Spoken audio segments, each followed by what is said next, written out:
Epstein বার virus এটা আমাদের আলোচনার টপিক। মেইনলি এপস্টেন একজন বিজ্ঞানীর নাম এবং বারও একজন বিজ্ঞানীর নাম।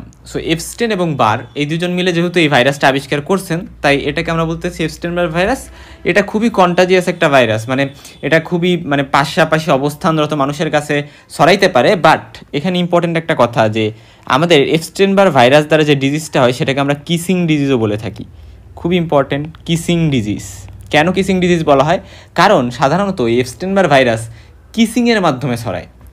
সো এটা থেকে আমরা মনে রাখতে পারি যে স্যালাইভা কিন্তু অন্যতম একটা মাধ্যম, ইম্পর্টেন্ট মাধ্যম, আমরা বলতে পারি মেজর মাধ্যম, যেভাবে এই এপস্টেন বার ভাইরাসটা ট্রান্সমিশন হয়।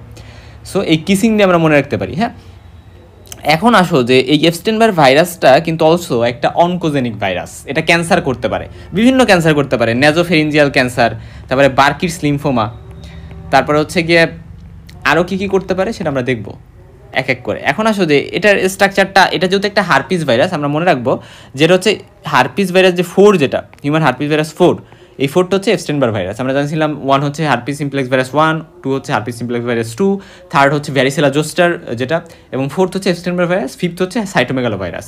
সো এই 4 যেটা, এটা হচ্ছে এপস্টেন বার ভাইরাস।